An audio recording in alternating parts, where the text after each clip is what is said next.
How's it going? Been a couple of weeks since a proper update for the Aquaponics, so I thought I'd knock one over this afternoon and also give you a bit of an update on how the rats have been going in the system. To begin with, we'll have a bit of a look at the fish. These guys are the stars of the show. They're getting on quite well. Some of them, like that fella there, got a nice bit of size to them. We've been pulling them out every now and then. So, see if they feel like a bit of a feed. Yeah, straight at it. So the weather's warmed up a bit for them now, so they're really hitting the feed nicely. Actually looking at pulling a few more of these guys out, mainly because I still haven't moved the grow beds around. So what I want to do is take the load, the nutrient load out of the system, and I'm only going to have that bed online at that point in time when I move it all around. So yeah, it's just something that I haven't got around to do. Other things keep cropping up, and yeah, I'll show you a little bit of earthworks that has to be done before I can do it all. But on the whole, the system's going really well. I'm really impressed with the way it's travelling. So we'll have a bit of a look around. Sorry if it gets a bit breezy at the moment. Try and shield the microphone. As you can see, the green onions have just gone berserk in there. Actually, everything has. I mean, this eggplant's just got loads of flowers on. The strawberries have been producing loads of strawberries. We've actually been getting some. The rats aren't getting them. The beetroot's just come on great, and these warrigal greens have just gone berserk. We harvested probably 3 or 4 meals worth this week. We've got some popping up over the back there. And just to give you a comparison between them, these ones down here, they're exactly the same plant. This has been in the pot. I've watered it daily. But just look as a comparison with the aquaponics. This stuff has just got access to water all the time. So yeah, a big difference. That's most impressed. I think I'll be growing our warrigal greens in aquaponics. Definitely not small pots. Stuff in the ground's going all right, but nowhere near as good as this aquaponic stuff. So over here, the broccoli's already gone to flower. We didn't get much of a chance to get the heads off of those guys, and the kangkong's starting to bounce back. We've been harvesting this as much as possible, mainly because the root system's just taking over so much in these beds. Over here we have another one. This is one we've been harvesting the most, just pulling things off as much as we can. If I lift this, I don't know if it's going to show up, but whoops, I just pulled off a whole bit. I could actually go and plant that somewhere else. When you lift the base of this whole quarter, probably about a quarter of the bed, the rocks move, so that's how far the roots have invaded through the whole system. Just to show you down here, I harvested the water chestnuts ages ago, but obviously I've left a few corms. So I've got water chestnuts popping up again. The celery over the back here, we've just been continually harvesting that.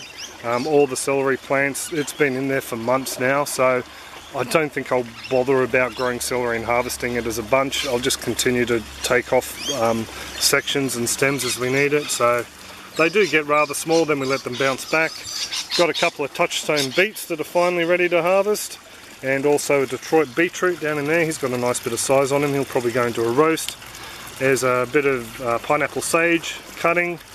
Tomato, the KY1s are going great guns. Really impressed with these guys in here. No sign of fruit fly strike yet. What I've gone and done is bought a whole heap of these tomato clips. Now, a lot of people probably think they're a bit of a waste of money, but I've tried using the baling twine, I've tried stocking and all that, and while, yeah, it does work, these are just so much easier. For the couple of dollars they cost to grab 100 of them, yeah, it really is worth it, I think.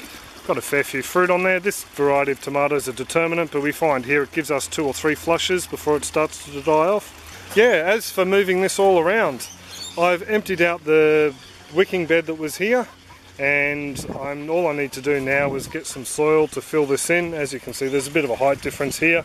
I need to add about 1 foot or 300 mil worth of soil in, and then just put a top layer of this rock down. And yeah, I've said it before, I'll say it again. And then these beds are actually going to be pulled down and dismantled and given to someone else. And I've got another IBC I want to cut up and make it properly into the grow beds that, yeah, I know will work. And I'm actually going to change the way the bell siphon's set up as well. I'm doing away with the 1 inch, and I'm going for a different size standpipe just to help the water flow a bit faster. So yeah, there's a bit of an overall on the system and how she's going. With the rats, rightio. With the rats, we were worried that they're actually coming along the ground here, running up the pepino and into the system. That's not the case. I had a rat trap down there for about a week now, and it caught not a single rat. I had mulberry in it, and I've had peanut butter. But we'll just go on a bit of a journey down here. These little ladies here had some some rodents living with them. Over in that corner over there, what had happened is I had the nesting box sitting on top of one of these Besser blocks or cinder blocks. The rats had actually made a nest. Actually, I can show you a bit of it. I left it there for the chickens to scratch through. Some old dried galangal leaves and some of the paper from the old nesting box. Now the rats had made a nest in there, and that's where they'd set up camp. What they've been doing is, because the feed box was down lower, they were able to get into it and get feed.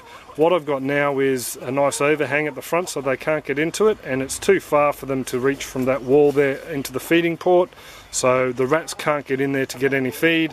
And as you can see down the base, there's next to no grain there whatsoever. It's still keeping a lot of the grain off the ground, but unfortunately the way I had the feed box set up, it was just no good, and the rats were getting a bit of a free feed. So hopefully I've taken away that feed source. But when I was down here doing this the other day and collapsing the little bit of a tunnel they'd made in there, I heard a noise. Came out here and had a look, and a rat had climbed up a tree up the back there, run across that flimsy bamboo fence, into the mango tree, and over to this branch over here. So what I think they've been doing is climbing up through the mango tree, along this rail here, and down that bit of blue baling twine into the aquaponics. Someone told me that it is plausible, they can crawl along something that small and hopping down into here. So every rat we've caught in the system has been right here. I've had rat traps set up everywhere else in all the other grow beds in different locations, but every single one we've caught has been here, and this is where we found the little stash of strawberry end. So I'm fairly sure that's their, their direction of how they're getting into the system down to there. Caught another one last night actually, but they are getting smaller. No longer the big ones, now small guys. Now they're only about 5 inches, 12.5 centimeters in size. Just to show you how I've been catching them, this old antique timber one is my pH pen. Wonder where that fell out. This is the old timber one. We actually bought at a garage sale. This one has killed every single rat we've got in it. These guys here are a new plastic one, and I don't know what's wrong with the end of the wire here. I've set it right up on the edge. I've tried it a few different ways. They're either eating the bait off it and they're not being set off, or they're setting it off and then coming back and eating the bait. So, but this timber one, 100%, every time it's gone off, we've found something in it. What I've had recommended to me to go and buy is one of these guys. These are called a Tomcat. Haven't used them yet, so I'm going to put them out tonight and see how they go. It's as easy as pushing down, he clips open, the bait goes in the center there, and that little bit of plastic that goes around the bait port, that's what actually sets it off. What I like about this one is the bait port actually comes out from underneath, so we can pull that out, put a bit of peanut butter in it, and the rat has to put their head down through that plastic to have a bit of a nibble, and that's pretty much what does them in. And when this thing goes off, it goes off with a snap. So what I'll do is I'll try and get something to set it off now. Here we go. It goes off big time. I'll give you another look at how this goes off.